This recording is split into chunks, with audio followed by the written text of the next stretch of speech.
Hello everyone and welcome back to the sessions on quantitative methods for CFA Level 1. In this class, we are going to continue with our discussion on sampling distribution. In the previous class, I told you something about discrete uniform distribution and law of large numbers. We discussed a bit about even central limit theorem. If you remember, I have given you some examples of tossing coins and throwing dice. Now, actually, the technical meaning of sampling distribution is what we are going to experience in this particular class. So, please write the title, sampling distribution, and within sampling distribution, we first start writing some important notes. So, write the title, sampling distribution, and under that heading, you write a sampling distribution is the probability distribution of a given statistic like the mean, proportion, variance, etc. based on a large number of samples drawn from a specific population. It shows how the statistic varies from sample to sample. The statistic could be anything you calculate from your sample, such as sample mean, sample proportion, or sample variance. Each possible sample of the same size from the population will produce a slightly different value for this statistic. The sampling distribution captures the variability of this statistic across different samples. You are trying to determine the probability distribution of a given statistic. So about the population and sample, let me get back to some basic things. The mean of a population and the variance of a population are indicated as parameters. Any kind of value that you extract from the population directly becomes a parameter. What you extract from a sample is considered as sample statistic. So if it is the population standard deviation, it is a parameter. If it is a sample standard deviation, it is a statistic. So what happens? There is a big population. You draw one sample. You are not talking about the population mean, which is represented by mu. We are talking about the sample mean, x bar. So you draw sample x, you draw sample y, you draw sample z. 3 samples you have drawn. You took x bar, y bar, z bar. Tell me one thing. Are we going to find x bar, y bar, z bar same or different? The obvious answer is these will be different, correct? Because the 3 samples are heterogeneous and they may differ in their values. As a result, sample statistic, be it the mean or variance, it will differ from the other sample. So, you took 1 sample, 2 samples, 3 samples, same sample size, keep in mind, same sample size. You took 20 different samples and now you observe that the mean of the first sample, mean of the second sample, mean of the third sample. So from 20 samples that you have gathered, if I can plot a series, sample number 1, 2, 3, 4, 5, 6, 7, 8, 9, 10, like that up to 20, and sample mean, say 14.5, 14.4, 15.2, 13.9. I am observing all the sample means. 20 samples, 20 sample means obtained. Now you compute the mean of the means, correct? You compute the mean of the means and now take the deviation of each mean from the mean of the means. So you will get the deviation, the possible deviation in your sample means. That possible deviation in your sample means. The possible variance in your sample means. The mean of the sample means. The distribution what you have gathered, that is called sampling distribution. Correct? Sampling distribution. So, because each sample that you are drawing from the population is resembling the same population, but the sample itself could have different values, there may be differences within the sample. So there will be few lines in this description which are worth noticing. Let me read out that line for you once again. A sampling distribution is the probability distribution of a given statistic. Let us focus only on one thing, that is mean. So I would read it this way now. A sampling distribution is the probability distribution of the sample mean based on a large number of samples drawn from a specific population. So first thing first, we are not drawing a single or a few samples. We are drawing large number of samples from a given population. And for each sample, we are computing its mean. Let us look at the next point.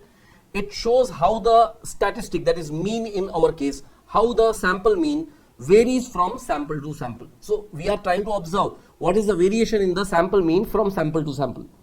The statistic, that is the mean, could be anything you calculate for your sample. That is, in this case, we have taken mean.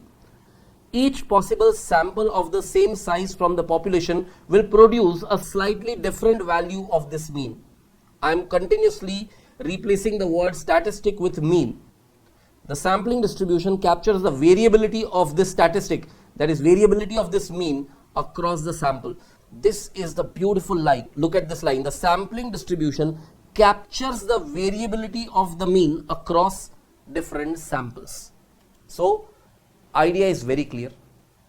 You want to observe that if there were 20 samples drawn, each having a separate mean, what is the variability of the mean of each samples? You are trying to understand that. This is what we call as sampling distribution. So you don't have a frequency distribution, you don't have a probability distribution. What you have is sampling distribution, means each item that you are assessing itself is a sample. So it is a distribution out of various samples. That is why it is called sampling distribution. So let us do one thing. Let us move ahead and write further. Let us take an example. Imagine you are interested in the average height of all students in a large school. Measuring every single student is impracticable. So you take multiple random samples, say 50 students at a time, and calculate the average height of the students, that is for each sample. One sample might give an average height of 160 centimeters, another may give average height of 162 centimeters. After taking many samples, you will have a distribution of these sample means. This distribution of sample means is what we call as sampling distribution of the sample mean. Let us move ahead and continue further. Role of sampling distribution. The concept of a sampling distribution is fundamental in inferential statistics. Keep in mind one thing, all what we are learning is linked with drawing inferences about the population, right? And that is why this category of statistics we refer to as inferential statistics. So role of sampling distribution, it has a very vital role, very important role, particularly in inferential statistics. It allows us to make probabilistic statements about the population based on the sample. It helps us make inference about the population parameter like the true population mean by understanding how sample statistic behaves. It shows us the variability of the spread of the statistic and helps us to calculate things like confidence intervals and conduct hypothesis test. Let us move ahead and continue further. Sampling distribution of the sample mean. The sampling distribution of the sample mean is a specific type of sampling distribution where the statistic of interest is the mean of the samples. It shows the distribution of the sample means that you would get if you repeatedly took samples of the same size from a population and calculated their means. Population mean is represented by mu, that is the true mean of the entire population. Sample mean, which is denoted by x bar, it is the mean calculated from a single sample drawn from the population. And sampling distribution of x bar, what would that mean?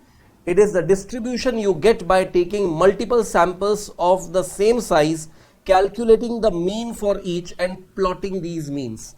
So guys, do you understand? We have three different types of means referred to over here. The population mean, which is the parameter. Then we have mean from each sample, and the mean from each sample has been gathered as a distribution, and then you may compute mean of all these means.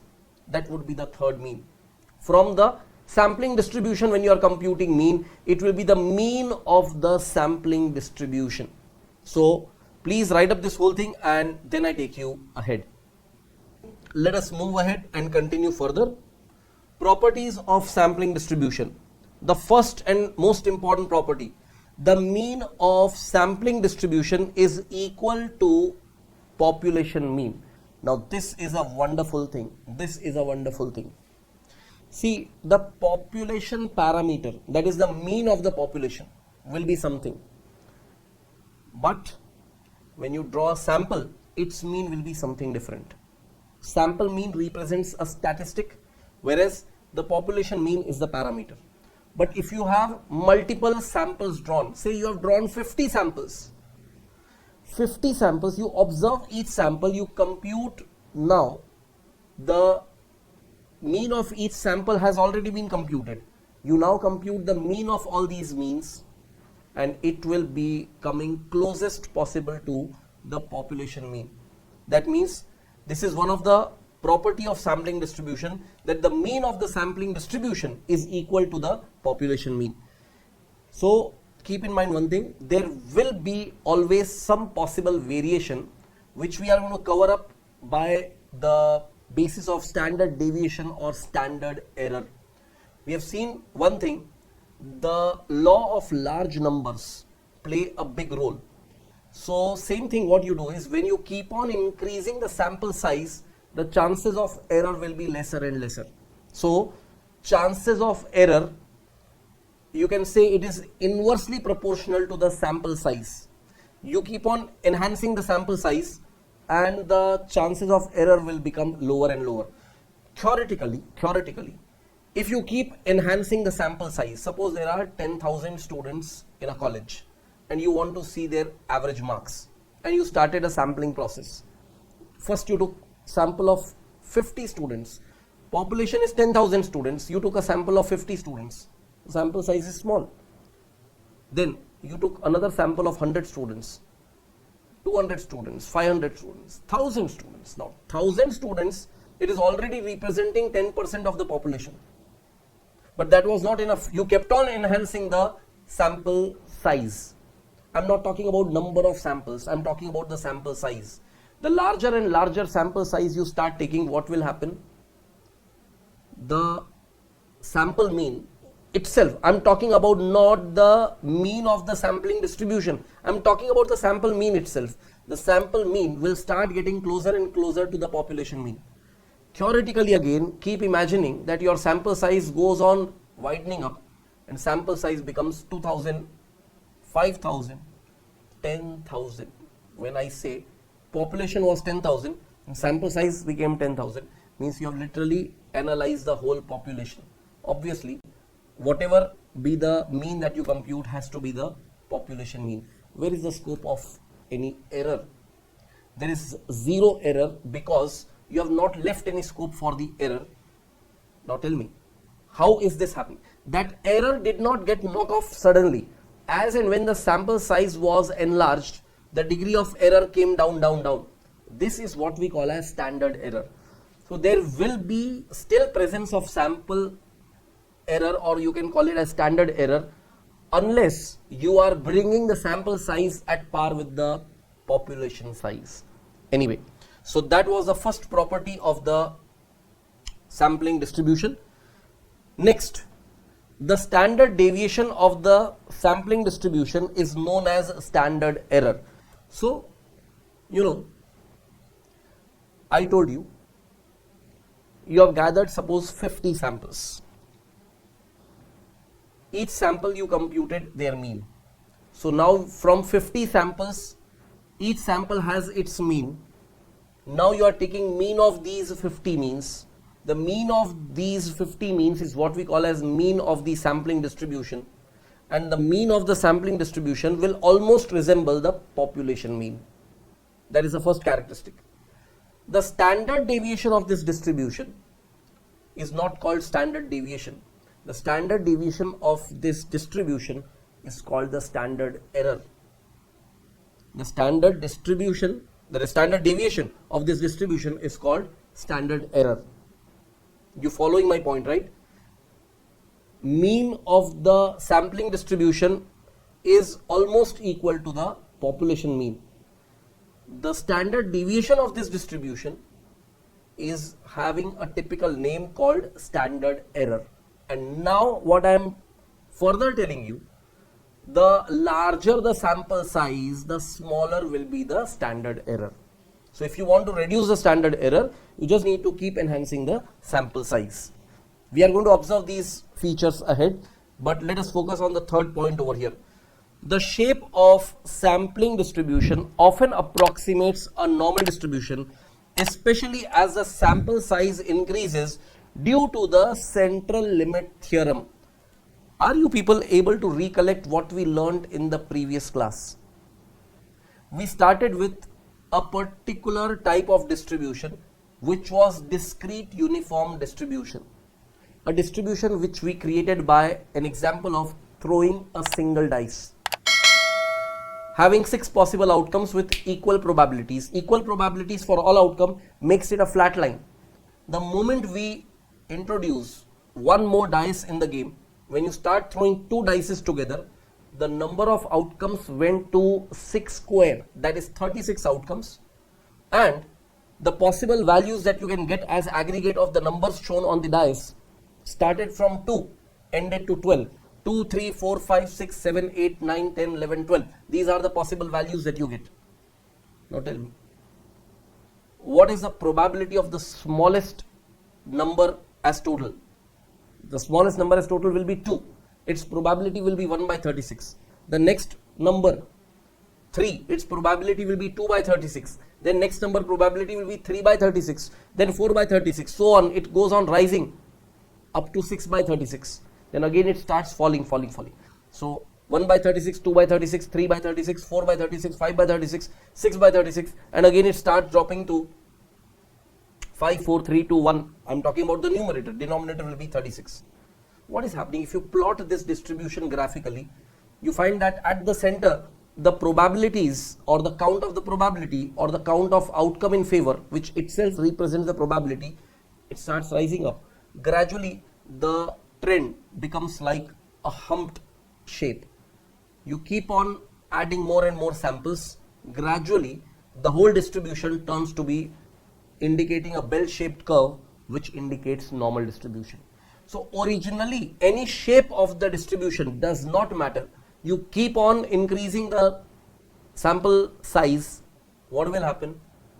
The distribution will eventually become normal distribution. That is a third important characteristic of sampling distribution, which is referred to as one of the important properties of sampling distribution.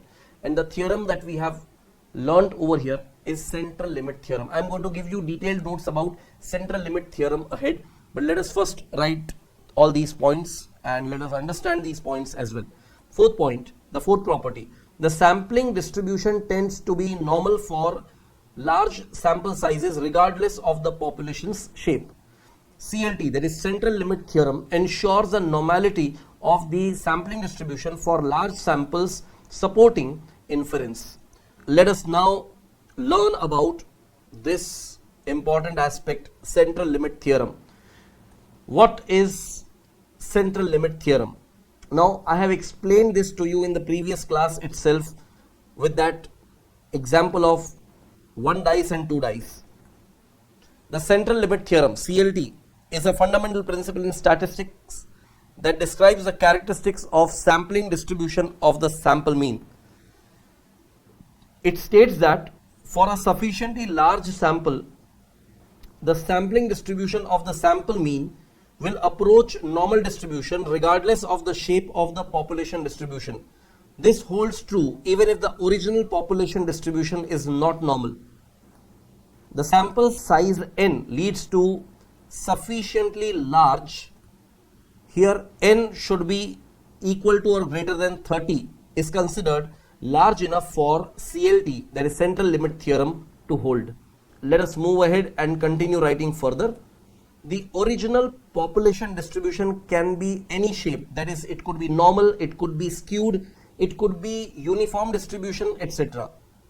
As the sample size increases, the distribution of the sample means will become approximately normal. After these two lines, I would want you to give the reference of that example of dice that I have explained to you in the previous class. I wrote the whole example and I'm sure you are able to recollect that example. Huh? That is important. That's why along with the law of large numbers, I have explained a bit of central limit theorem and its application over there itself. This what you are writing now is conveying the exact same thing conceptually and theoretically, whereas in reality how it could work, how the shape, that humped shape was observed, I have explained it to you through calculative example. Moving forward, you write the mean of the sample means will equal the mean of the population. We have seen this in one of the important properties, correct? The standard deviation of the sample means, that is standard error, will be. Now how to compute standard error, that I am showing to you by formula. Standard error will be sigma divided by square root of n. What is sigma? Sigma is the population standard deviation and n is the sample size. So basically you can also refer to it as whole root of variance divided by n. You know, variance divided by n. Guys, please understand one thing conceptually. How to keep this formula into your mind. You know, how do we compute standard deviation? Do you recollect? If it is a simple individual series, how do we compute standard deviation? We always take, see, there are two possibilities. Now, we have always seen in earlier classes, that is where we have learned statistical measures of assets returns. Do you notice? You have seen somewhere where we compute the variance of the given sample. How do we compute the variance of the given sample? We take it as the summation of all the d squared value, that is the deviation squared. So we have deviations, we take the squared value of deviations, we take the summation of squared value of deviations, and we usually divide it by n minus 1. Do you recollect? We divide it by n minus 1. I have explained you why we took n minus 1. But one more thing, that n minus 1 we generally take when the sample size is small. When sample size is large, there may not be any need to take n minus 1. You may just directly take n. So you tell me, summation of d square we always divide by n, correct? To get the variance. So it's basically the variance divided by n would give you the average variance, and if you take the square root of that, you will be getting the standard deviation. But if it is a standard deviation of the sampling distribution, it will give you standard error. So you understand it this way, either apply whole root of variance divided by n, or if you are taking in this format, after applying the root, the variance is symbolized as sigma squared. So root of sigma squared will be sigma, but root of n will be root n. So it is sigma divided by root n. What is sigma? Sigma over here is the population standard deviation and n is the sample size. That is why, just imagine what will happen if the n is becoming larger and larger and larger. The population standard deviation remaining constant, what can vary is the sample size. If you keep taking larger and larger sample, the standard error will become lower and lower. As a result, you get standard error as inversely related to the sample size. Let us move ahead and continue further. The central limit theorem states that for the simple random sample size equal to n from a population with a mean equal to mu and variance equal to sigma squared, the sampling distribution of sample mean, that is x bar, approaches a normal probability distribution with mean mu and a variance equal to sigma square by n as the sample becomes large. random samples of size n are repeatedly taken from an overall larger population. Each of these random samples has its own mean, which is itself a random variable, and this set of sample means has a distribution that is approximately normal. Let us move ahead and continue further. The central limit theorem is extremely useful because the normal distribution is relatively easy to apply to hypothesis testing and to construction of confidence intervals. Specific inferences about the population mean can be made from the sample mean, regardless of the population distribution, as long as sample size is sufficiently large, which usually means n should be greater than or equal to 30. Let us move ahead and continue writing further. Important properties of central limit theorem include the following. Number 1, if the sample size n is sufficiently large, that is n is greater than or equal to 30, the sampling distribution of the sample means will be approximately normal. The mean of the population mu and the mean of the distribution of all possible sample means are equal. The variance of the distribution of sample means is sigma square by n. The population variance is divided by the sample size. The standard error of the sample mean is the standard deviation of the distribution of sample means. Simply, I can tell you that if sigma square by n is the variance of the distribution, the standard deviation of the distribution will be square root of sigma square by n. I told you, if you take the whole root of this entire thing, it will be standard deviation divided by square root of n. Let us move ahead and continue further. When the standard deviation of the population sigma is known, the standard error of the sample mean is calculated as sigma x bar, that is indication of the standard deviation of the sample mean. It is computed as a standard error, and how it is determined? It is taken sigma divided by root n, where sigma x bar is the standard error of the sample mean, sigma itself is the standard deviation of the population, and n is the size of the sample. However, practically the population standard deviation is almost never known. Instead, the standard error of sample mean must be estimated as, look at this, small s indicates the standard deviation of the sample. So it is sx bar equals to s divided by square root of n. So sigma represents the population standard deviation, s represents the sample standard deviation. Let us move ahead and take up calculative examples to understand this. Suppose a sample contains the past 30 monthly returns for Z Inc. The mean return is 12% and sample standard deviation is 20%. Calculate and interpret the standard error of the sample mean. Now this is very simple. Look at one thing. You have the population standard deviation unknown. So this standard error of the sample mean will be fx bar equals to s divided by square root of n. So the standard deviation of the sample is 20%. Look at one thing. This is the standard deviation what the question informed, and it is indicated clearly as the sample standard deviation. That is why in our solution the formula that is reflected over here is s and not sigma. So it is 20% divided by square root of 30. When you compute, it is 3.65%. This implies that if we took all possible samples of size 30 from Z's monthly returns and prepared a sampling distribution of the sample means, the mean would be 12% with a standard error of 3.65%. Now in this same example, what would happen if instead of sample size as 30, I take sample size as 300, other things remaining same? So in that ratio, which is sx bar, the small s, that is standard deviation of the sample, remains 20%. But what if I enhance the sample size to 300?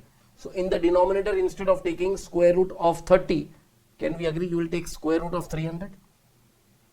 compute and tell me how much you get. Compute and tell me. Instead of taking the denominator as square root of 30, what will happen if you take square root of 300? Pick your calculator, calculate it right away.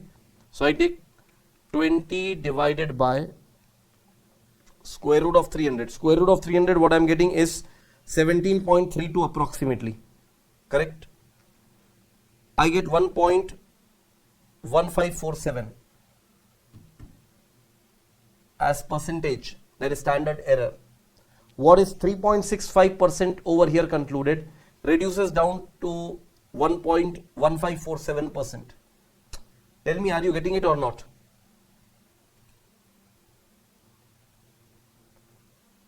Your standard error is getting reduced. That means the error involved in your sampling process is also getting reduced. It is a clear indication that you are going closer and closer to your population parameters. Error getting reduced means, what is sampling error? Don't forget, sampling error is the error that is involved in your sample conclusion, where you are computing sample means, then you are also computing the mean of the sample means, correct? And you are trying to establish a property that it will represent the population mean. This cannot be 100% true. This is what we need to test. And there is a possibility of error which we call as standard error. So you want to minimize the standard error, just enhance the sample size. So let's do one thing. Let us write up that change in the example when the sample size rises to 300. So same example I have done with one change. Instead of 30, it is 300 and other things remaining same. When you make the computation once again, you will be getting 1.1547%, or you may also write it as 1.155%. Other things remaining same.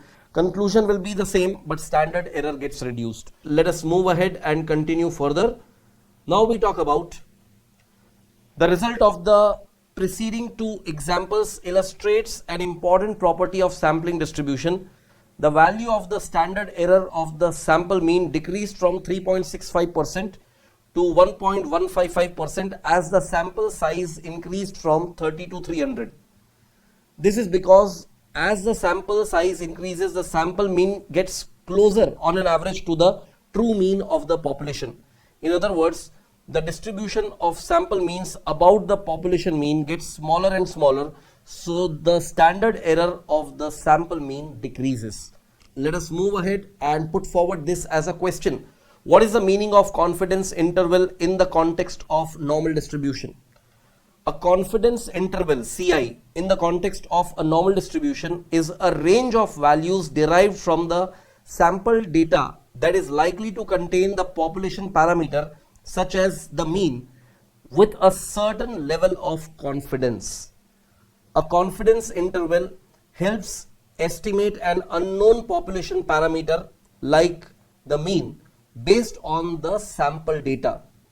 It provides a range around the sample estimate, indicating the precision of the estimate and aids in making decisions and inferences about the population parameters. Let us move ahead and continue further. Objectives. Quantify uncertainty. To quantify the uncertainty or variability in the sample estimate, range of values. To provide a range within which the true population parameter is likely to lie with a specified level of confidence, for example 95%. Support hypothesis testing. To determine whether a certain hypothesis about the population parameter can be supported or rejected. Now see, I would say the true significance of confidence interval and level of significance you will understand when we are dealing with testing of hypothesis. So right now, this theory what I am asking you to write may not give you that clear set of understanding because the application part is missing. But I am still discussing it because before we step into testing of hypothesis, you should at least be knowing the computational part of this confidence interval. but logically how it is connected to the whole thing, you will better understand when we begin with the testing of hypothesis. But that all is going to happen ahead. First you write this part quickly. Let us move ahead, and now let us take an example. If you want to estimate the average height of all students in a school, you can take a sample and calculate sample mean. The confidence interval the confidence interval will give you a range, that is 150 centimeter to 160 centimeter, where you can be confident that the true average height lies within this range, say 95% of the time. Look at one thing, when we say 95% confidence, that means we are true 95% of the time. Means if we are picking 100 samples, 95% of the time we will be true with our statement. 5% of the time we may go wrong because of the sampling error that is involved. So whatever you are concluding, you will be finding that confidence interval plays a significant role in your hypothesis testing, and all these examples that I am setting forward right now will build a foundation for learning the testing of hypothesis. Actually, when we start with testing of hypothesis, I'm going to connect all these dots right from the sampling theory, what you started learning. What is the role of a random sample? What is the standard error? What is the role of central limit theorem? What is the role of confidence interval? What are levels of significance? What kind of test parameter you are using? All these things will come into picture. So right now I will say that just hold a level of patience, and I take you to a great level of understanding when we are discussing matters in depth. So let's do one thing. Let's understand, when I say confidence interval is 95%, it actually means that out of 100 times, 95 times we are correct. So we will be getting a particular range. That range of height will become the confidence interval. Idea is how to determine that range, and that is what we are going to learn. The standard normal distribution is symmetric and centered around a mean of 0 with a standard deviation of 1. We have seen this already in the earlier classes. When constructing a confidence interval, you want to capture a certain percentage of the data around the mean. Let us move ahead and continue further. Standard normal distribution. Now we have seen a standard normal distribution which has the center as 0, and suppose these two are set as the confidence interval. Now let us assume that the extreme tails have the respective probability of 2.5%. So if this is 2.5%, this is 2.5%, how much data will lie within this bounded region? We know that the whole area will be 1. If this side 2.5%, this side 2.5%, means this whole area will be 95%. And now based on the Z table, we can identify these limits. This will be 1.96 positive to the right side, and it will be 1.96 negative to the left side. This entire shaded region taken together will be indicating 95% probability. So 95% of the data lies within 1.96 standard deviations of the mean in a standard normal distribution, that is between negative 1.96 and positive 1.96. You can check this by reference to Z table. In earlier classes of normal distribution, I have shared with you different forms of Z table. I would want you to go through that, connect that learning with this what we are discussing, and the range what we will get is from minus 1.96 to plus 1.96. Let us move ahead and continue further. For a 95% confidence interval, you are looking to capture the middle 95% of the distribution. This leaves 5% of the distribution outside this range with 2.5% in each tail, since the normal distribution is symmetric. For 95% confidence, the middle 95% of the distribution is considered. Since 95% is in the middle, the remaining 5% is split equally between the two tails of the distribution. Each tail has area of 2.5%, that is 0.025. Usually a Z table, using a Z table, find Z score corresponding to a cumulative probability of 0.975, and when you try to do that, the Z score is approximately 1.96. So you need to find where you get the cumulative probability of 0.975. You will find that that particular Z score where the cumulative probability is 0.975 is exactly 1.96. That is why 1.96 is linked with the 95% confidence interval. Let us move ahead and continue further. For a sample mean x bar with a sample size n, Ci is given by, you take x bar plus or minus z into sigma by square root of n. Do you know one thing? In earlier classes, particularly where we have learnt deriving the x value from normal distribution, what we learned originally, from x values in a normal distribution, you compute the z score, refer to the z score in the z table and determine the probability of occurrence. If you go reverse, if the probability of occurrence is given, through the probability of occurrence you work out the z value, and through the z value you determine the x value. We have learned this in the last part of normal distribution. How did we do that? It was x value plus or minus z into standard deviation. But here standard deviation of the sampling distribution is basically the standard error. Look at one thing, this term, sigma by square root of n is the standard deviation of sampling distribution, which is known as standard error. Connect this point with the last thing what you have learned in normal distribution, and both of these you will be finding interconnected.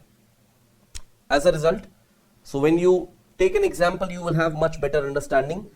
So example, if you have a sample mean of 100, a sample standard deviation of 15 and sample size of 25, the 95% confidence interval is calculated as, you take 100 plus or minus, because it is 95% confidence interval, the z score is going to be 1.96. That 1.96 we multiply to sigma divided by square root of n. Now sigma is given as 15, n is 25, so square root of 25 when you take, it will be 5. 15 divided by 5 will give you 3. So what you get is 100 plus or minus 5.88, which is basically 100 plus or minus 1.96 into 3. So 1.96 into 3 will obviously give you 5.88. So it is 100 plus or minus 5.88. So you do that math, 100 minus 5.88 and 100 plus 5.88. What you get is the range of value that will be 94.12 to 105.88. This is how we create confidence interval.